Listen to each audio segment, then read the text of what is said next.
성탄절의 기도 정연복.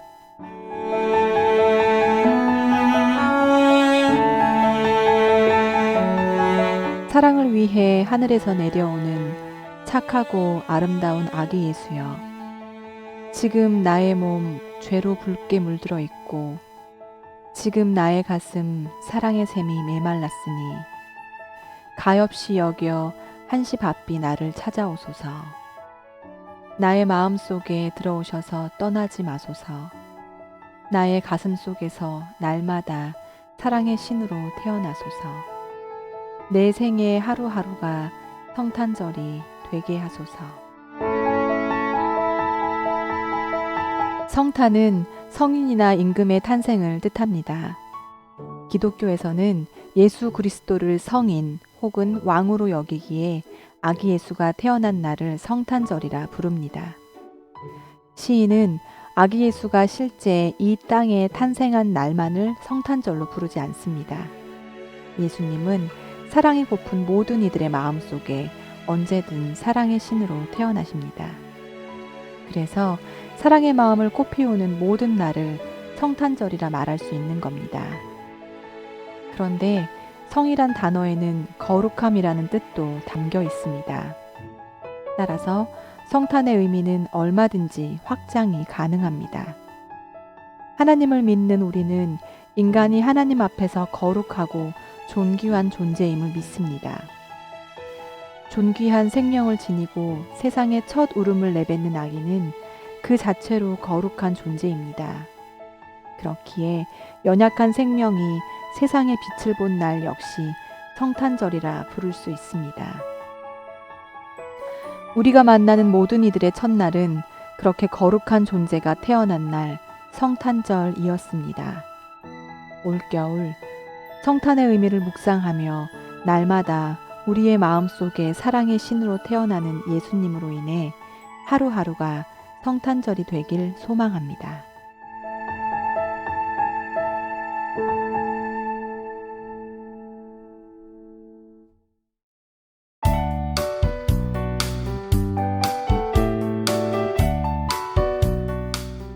우리가 만날 예수님, 2021년 한 해를 마무리하며 비록 그 위험이 완전히 사라지지 않았지만 지난 2년간 교제와 여행을 힘들게 하고 예배와 모임이 제한된 삶을 경험케 한 코로나에서 위드 코로나로 전환이 되어 갑니다. 비록 완전한 회복은 아니지만 일상으로의 회복을 바라볼 수 있게 되었습니다. 회복의 시간은 많은 부분에서 이루어질 것입니다. 경제, 문화, 체육, 여행, 여가 활동 등 그동안 위축되었던 사회의 모든 분야에서 활발히 움직일 것입니다. 교회도 이에 함께 해 나가야 합니다. 11월의 추수감사주일, 12월의 성탄절을 맞이하며 첫째, 그동안 소홀했던 신앙에서 열정 있는 신앙의 만남, 예배, 기도 등이 이루어지고 둘째, 속회 모임, 소공동체 모임 등을 통해 성도 간의 교제와 신앙의 교류가 이루어지고 셋째, 성탄의 기쁨을 전할 수 있는 복음 전도의 열정도 되살려야 할 것입니다. 그러기 위해서 예수님을 만나기를 사모해야 합니다. 누가복음 19장에 보면 삭개오라는 인물이 나옵니다. 그의 삶은 물질적으로 풍부한 삶이었습니다. 자궁 권세도 가지고 있었습니다. 그러나 그의 영혼은 피폐해져 있었던 사람이었습니다. 사람들에게 존경받지 못하고 오히려 배척받는 삶을 살았던 사람이었습니다. 그의 꿈은 당시 존경받던 선생이었던 예수님의 얼굴을 보는 것이었습니다. 그래서 체면도 마다하지 않고 돌무화과 나무 위로 올라갑니다. 그리고 예수님은 그에게 오늘 내 집에 유하여야겠다 말씀하십니다. 예수님을 만난 삭개오는 다른 사람이 되었습니다. 지금까지는 토색하고 다른 사람들에게서 빼앗으며 살던 사람이 주여 보시옵소서, 내 소유의 절반을 가난한 자들에게 주겠사오며 만일 누구의 것을 속여 빼앗는 일이 있으면 내 갑절이나 갚겠나이다 결단해 고백을 합니다. 그리고 그곳에 구원이 이 집에 이르렀느니라 라는 구원이 선포됩니다. 삭개오처럼 예수님을 만나기를 사모하는 곳에 예수님이 찾아주십니다. 그리고 삭개오에게 임한 축복 축복이 임하게 될 것입니다. 그동안 침체되어 있던 삶에 활력을 얻고 힘들었던 일상에 평안을 더해 줄 것입니다. 우리가 만날 예수님은 이와 같은 은혜를 베풀어 주실 것입니다. 12월은 예수님께서 이 땅에 오신 달입니다. 예수님은 이 땅에 오셔서 생명, 꿈, 구원이 되셨습니다. 그분으로 말미암아 인류는 메마른 심령들은 절망에서 희망으로, 죽음에서 부활로 인도되었습니다. 여러분 모두 우리가 만날 그 예수님을 바라보며 희망으로 위드 코로나와 함께 하시기를 바랍니다.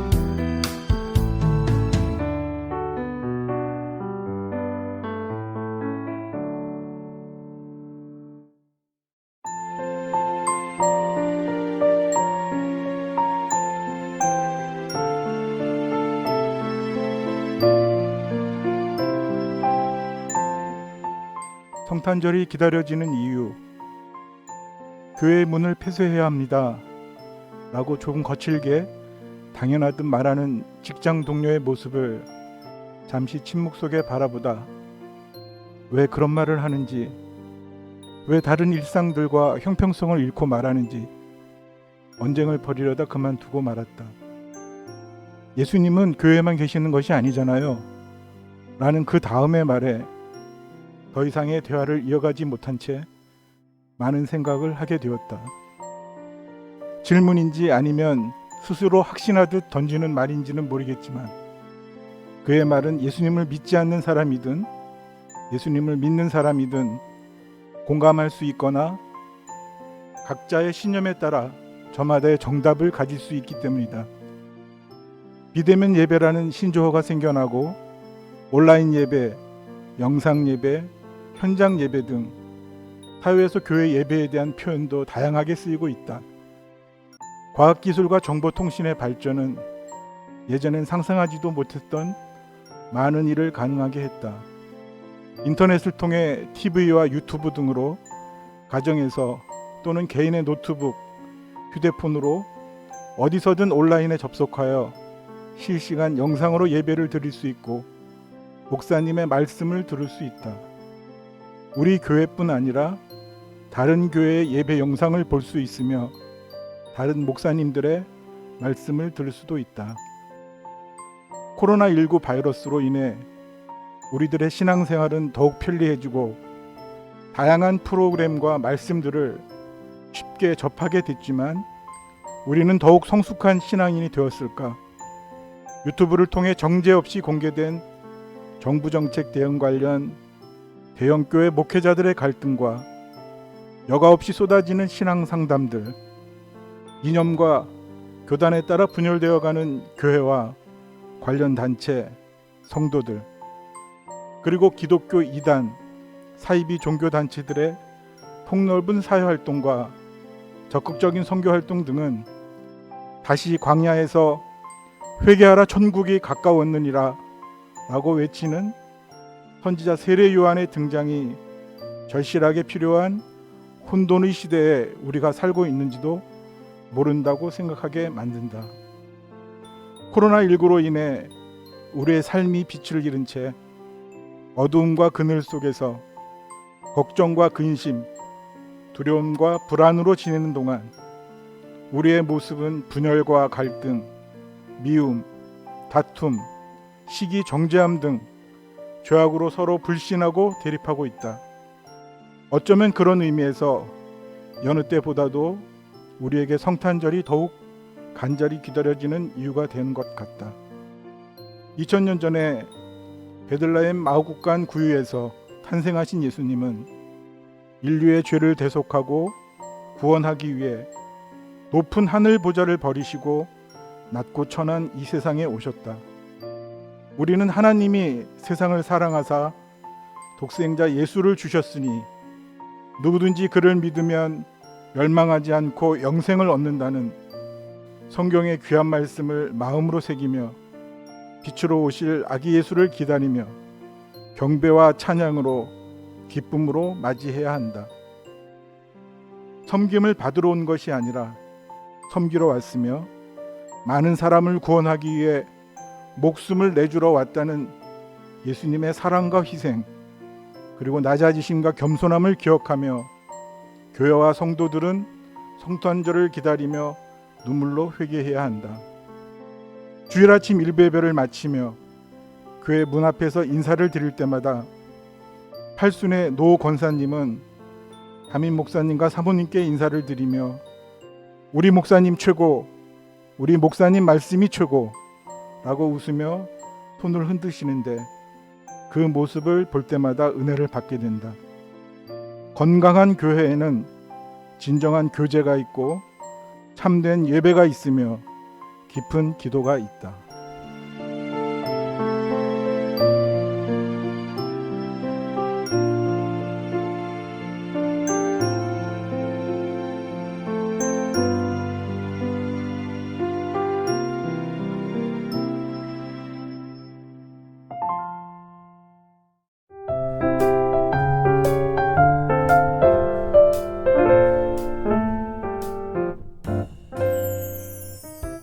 하늘나루가 만난 사람들 8번째 시간입니다. 이번 호에서는 지난 9월 28일 출산을 하신 한지연 집사님을 만나봤습니다. 성탄의 계절, 하나님이 사랑하시는 거룩한 존재인 어린 생명을 출산하신 집사님이 말하는 하나님의 은혜를 들어보길 원합니다. 아울러 엄마가 된 집사님의 새로운 인생의 페이지를 응원해 주시고 함께 기도해 주시기 바랍니다.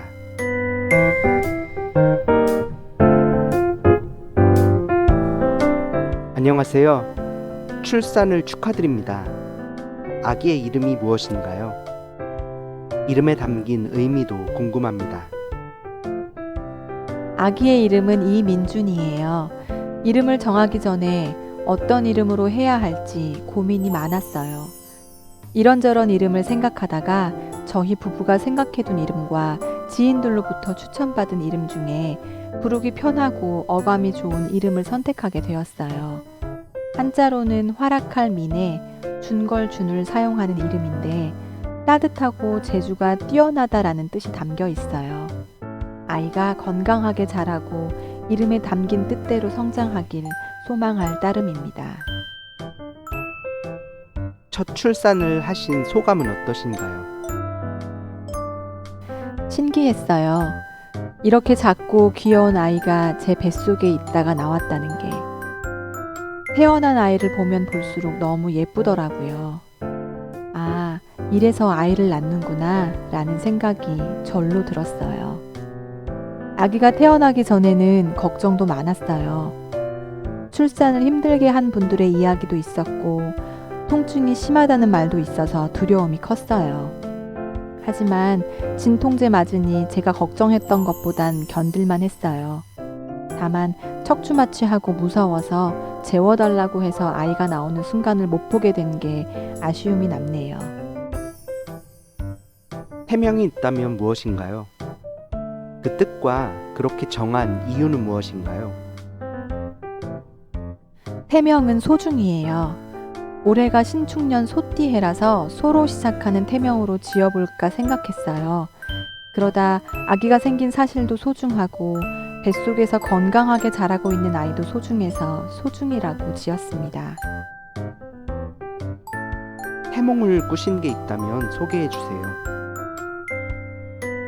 태몽은 지인이 꿔주었습니다. 지인이 무릎 정도 오는 맑은 바다 앞에 서 있었습니다. 물이 너무 깨끗해서 바닷속이 다 보였는데 앞에 뭐가 있었다고 합니다. 다가가 보니 낙지였다고 합니다. 잡아서 들어 올렸는데 엄청나게 큰 낙지여서 깜짝 놀랐다고 합니다. 그러다 꿈에서 깼다고 하네요.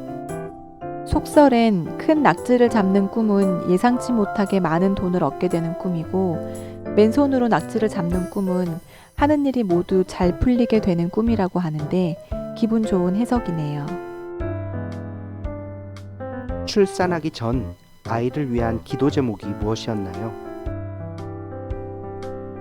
출산하기 전 기도 제목 첫째가 건강이었어요.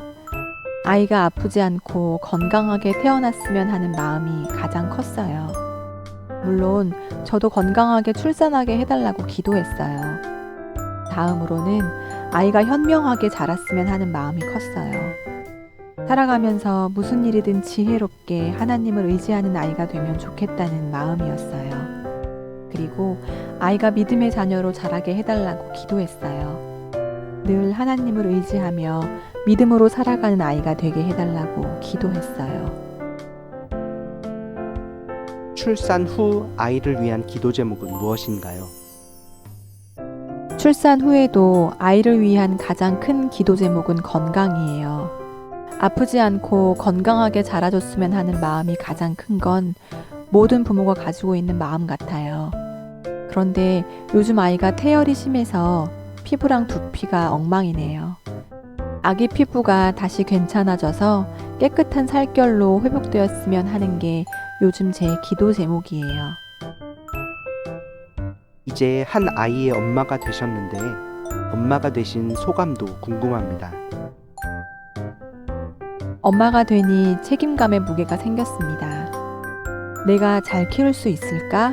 라는 생각이 많은데 저의 부족함을 주님이 채워주시리라 믿으며 배우고 기도하며 키우려고 합니다. 그리고 무엇보다 엄마가 저를 힘들게 키우셨다는 걸 깨닫게 되었습니다. 평소에도 엄마의 희생, 사랑을 느꼈지만 지금은 더욱 크게 와닿네요. 제가 민준이에게 느끼는 감정, 엄마도 나에게 느끼고 해줬음을 다시 느끼고 있습니다. 건강하게 자랄 아이에게 한마디 부탁드립니다. 엄마의 아가로 태어나줘서 고마워. 우리 좋은 추억 많이 쌓고 행복하게 살자.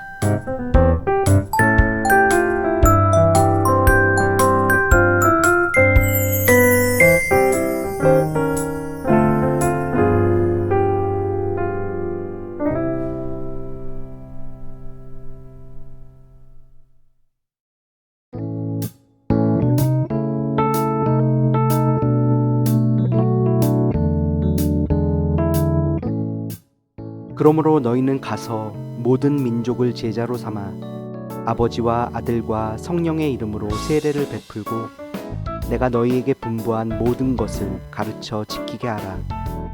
볼지어다 내가 세상 끝날까지 너희와 항상 함께 있으리라. 선교는 예수님의 지상 명령입니다. 먼 이국 땅에서 하나님 나라의 복음을 전하기 위해 구슬땀을 흘리는 선교사님들이 많습니다. 작은 지면을 통해 물레동교회 세계 선교회가 후원하는 선교사님들의 소식을 전해드립니다. 이번 시간에는 아시아 스리랑카에서 활동하시는 이현주, 김영순 선교사님의 2021년 9월 선교 편지를 소개해드립니다. 스리랑카는 인도 남쪽에 있는 섬 국가로 인구 약 2,100만 명의 나라입니다. 지리적 특징 때문에 인도의 눈물이라는 별칭으로 불리기도 합니다.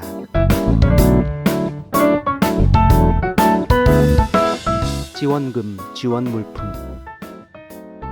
코로나로 이어진 봉쇄와 이동 금지의 여파로 목회자들의 생존이 위협을 받고 있습니다.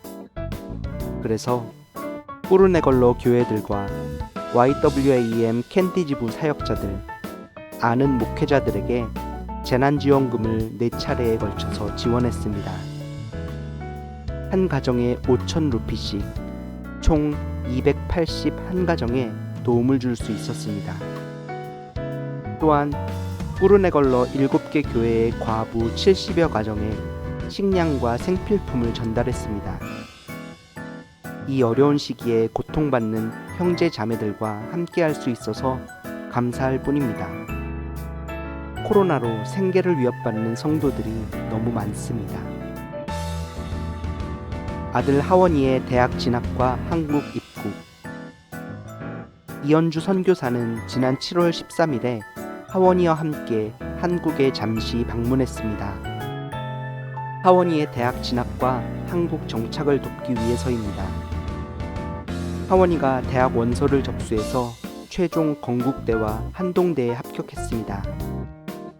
두 학교 중 한 곳을 가야 하는데 부모인 저희는 믿음의 학교인 한동대를 보내고 싶고 하원이는 서울 시내에 있는 건국대를 가고 싶어 합니다. 지혜로운 조율을 할 수 있도록 기도해 주세요. 하원이는 지난 스리랑카의 19년의 삶을 정리하고 한국에서 대학을 다니기 위해 한국으로 완전히 왔습니다. 스리랑카에서 자란 2세인지라 한국 생활에 다소 어색하고 친구들도 없는지라 한국 정착에 많은 도움과 기도가 필요합니다. 이곳에서 신앙이 성장하고 좋은 믿음의 선후배를 만날 수 있도록 기도해 주세요. 마스크. 코로나 시국에 절대적으로 필요한 것이 마스크입니다. 목회자와 성도 가정, 빈민가에 마스크를 공급할 수 있도록 여러분들이 헌물을 해주셨습니다. 특히 안암제일교회에서는 KF 인증 마스크 1만 장을 기부해 주셔서 배편으로 오고 있는 중입니다. 마스크를 전해받는 것에 대한 스리랑카 정부의 규제가 지난 6월부터 너무 강해져서 모든 마스크가 안전하게 세관을 통과해 배포되도록 함께 기도해 주세요. 교민 대상 싱알러 기초반 종강. 스리랑카 거주 교민들을 위하여 시작한 스리랑카어 꿩알스 기초반 1기가 5달여 만에 종강했습니다. 24명으로 시작했다가 최종 6명이 1기를 마쳤습니다. 이런저런 이유로 수업에서 많은 분이 중도에 그만두셨지만 교민들에게 적합한 교과 과정을 만드는데 제가 미흡했던 부분이 많았습니다. 또한 선교사님들 대상으로 3개 수업은 매일, 1개 수업은 일주일에 한 번, 총 4개의 싱알러 수업이 줌으로 진행되고 있습니다. 기초반, 중급반, 성경 읽기반이 진행되는데 다들 열심히 수업에 따라와서 감사합니다. 집에만 있어야 하는 이 시기에 배우는 선교사님들의 현지어 실력이 향상되기를 기도해 주세요. 오는 10월부터 3달간 스리랑카 목회자들과 선교사들을 대상으로 성경이 읽어진의 교육이 진행될 예정입니다. 저는 통역을 맡았습니다. 말씀이 흥왕하는 역사가 일어나도록 기도해 주세요. 파송교회. 지난 17년간 저희 가정을 파송해주고 기도와 사랑으로 함께해주던 능곡제일교회를 떠나 새로운 파송교회를 찾아야 합니다. 1년 반이 안 되는 시간이 남았는데 새로운 파송교회가 연결되도록 기도 부탁드립니다.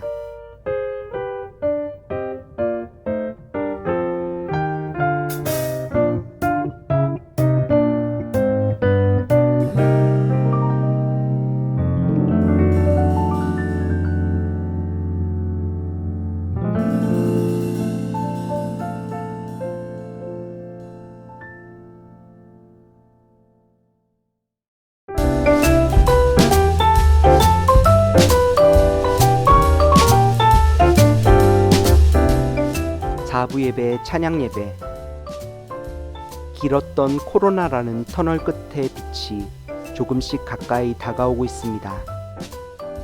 백신 접종률이 높아지면서 윗 코로나 시대로의 전환을 앞둔 겁니다. 단계적으로 회복될 일상에 발맞춰 교회 역시 예배의 단계적 회복을 위해 움직이고 있습니다. 그 일환으로 잠시 멈췄던 오후 예배가 재개되었습니다.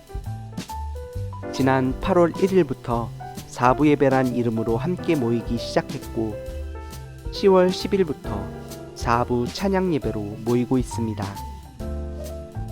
점차 확대되는 예배의 기회를 통해 조금은 주춤했던 우리의 신앙을 돌아보고 하나님과 동행하는 삶, 예배가 회복된 삶을 소망하는 우리 모두가 되길 바랍니다. 목회 지도자 세미나, 목회 모임 재개. 지난 9월 12일 4부 예배는 속회 지도자 세미나로 드려졌습니다. 속장과 속회 인도자들이 한자리에 모인 이 자리에서 담임 목사님께서는 속회 인도자들이 가져야 할 사명감에 대한 말씀을 전해주셨습니다. 예배 후엔 온라인 화상회의 프로그램인 줌 강의가 있었습니다. 대면 모임이 어려운 시대 속에서 속회원 간의 교류를 활성해보고자 마련된 자리였습니다. 디지털 기기에 익숙하지 않은 분들께서도 성심껏 참여해 주셨습니다. 강의 이후엔 토론회 시간이 이어졌습니다. 움츠러든 속회 모임을 다시금 활성해보려 함께 힘을 모으는 시간이었습니다. 세미나 후 모임과 소통을 재개한 속회가 점차 늘어가고 있습니다.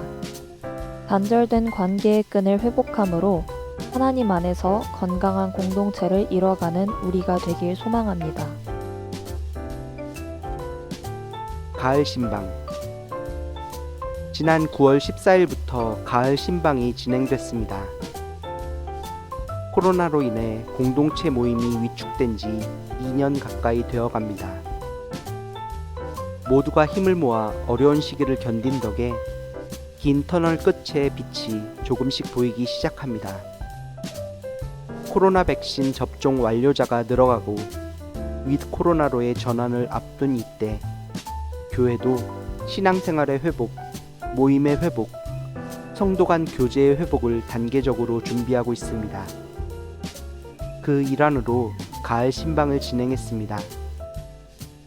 아직은 조심스러운 마음에 5분께서만 신방을 받으셨지만 앞으로 만남과 교제, 소통과 교류의 기회가 늘어갈 것으로 기대합니다.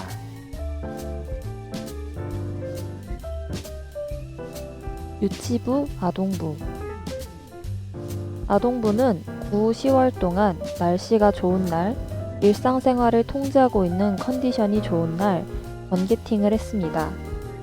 미리 약속을 정하지 않고 휴대폰을 활용해 즉석에서 장소와 시간을 정해 모였습니다. 요즘과 같이 모임에 고려할 점이 많은 시기에는 안성맞춤이라는 생각이 듭니다. 이따금 갖는 모임에 참여하는 아이들의 표정을 보면 함께하는 사람 모두가 행복해집니다. 우리 아이들이 안정적이고 안전한 환경에서 마음과 신체가 건강하게 성장할 수 있도록 기도 부탁드립니다. 중고등부.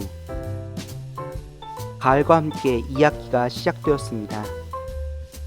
학생들이 학교로 돌아가는 시기에 발맞추어 중고등부 대면 예배도 일부 재개되었습니다.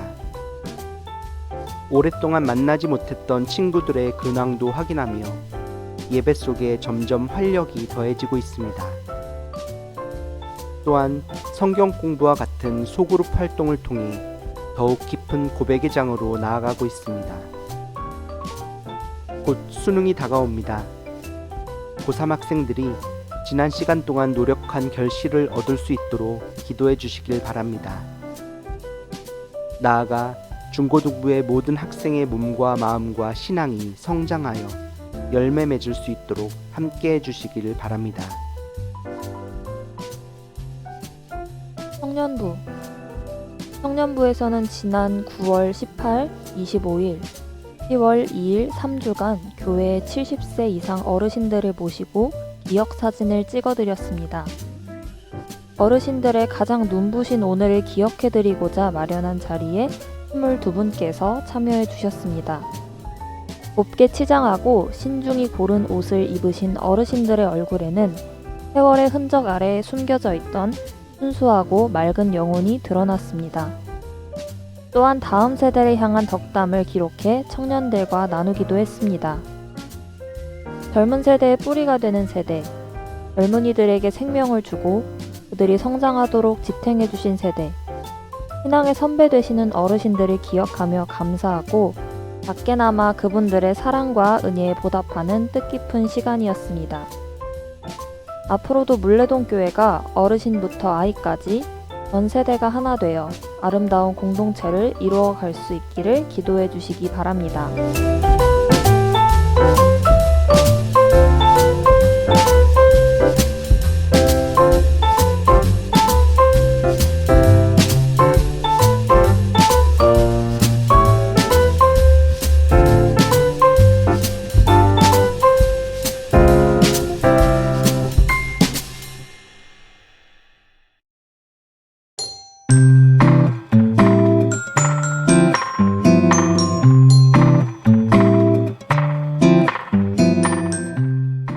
가을의 기도 안승준. 불어오는 서늘한 바람, 옷깃을 파고드는 영혼의 메아리, 불빛이 되어 달려오네. 꽃피는 봄의 향기와 여름의 정열, 푸름으로 다져진 모습, 바람결에 나부끼는 꿈의 동산. 그날의 소망이 밀려드는 파도, 십자가의 핏자국이 성화되어 굳은 입술 열어 찬양으로 자리 잡고 꿈을 접으며 달려간 테마의 열매. 주님, 이 낡은 풀잎에 그 피를 마른 가슴 따사로운 숨결 구석진 육에 깊이 깊이 주님의 빛으로 채우소서. 오곡이 익어가는 함성소리, 기도하는 시간으로 영혼의 잠용종을 울리며 내 헛된 꿈을 깨어 주님의 깊은 형상 닮아가게 하소서.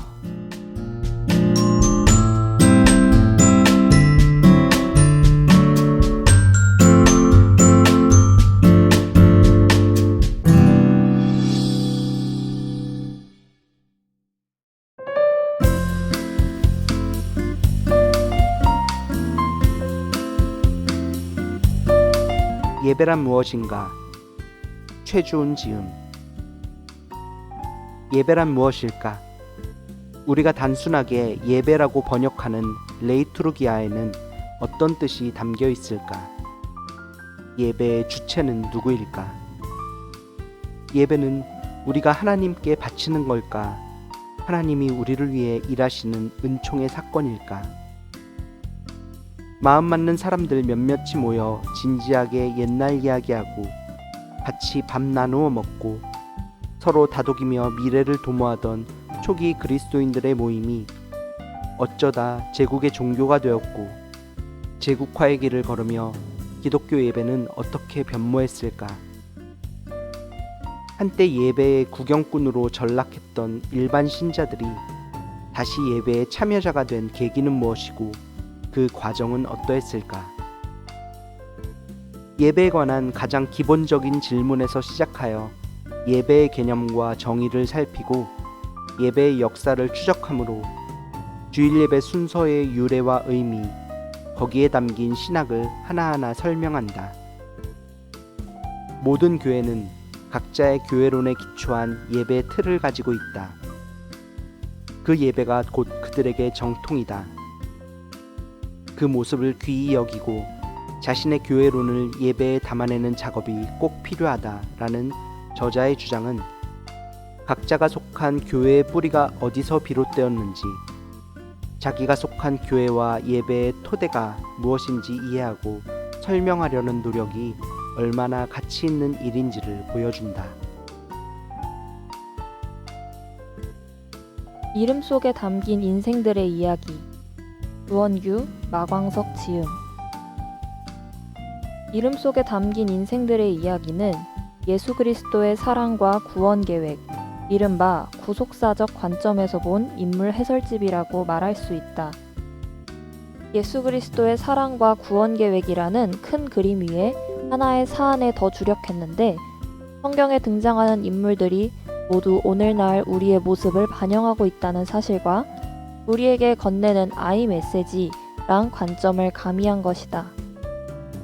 우리는 성경 속 첫 등장인물이자 인류가 시작된 첫사람으로 잘 알려진 아담, 그리고 하와를 오래전 역사 속 인물로만 보고 그 인물의 역사를 객관적인 역사책 속의 인물로 볼 때가 많다. 게다가 구약 성경의 첫 시작점인 창세기에 등장하는 인물인 가인, 노아, 함, 야곱, 요셉 등 아무리 위대한 하나님의 역사 속 주인공이라 하더라도 그 안에서 세밀하게 역사하는 구원의 계획과 섭리를 놓치는 경우가 대부분이다.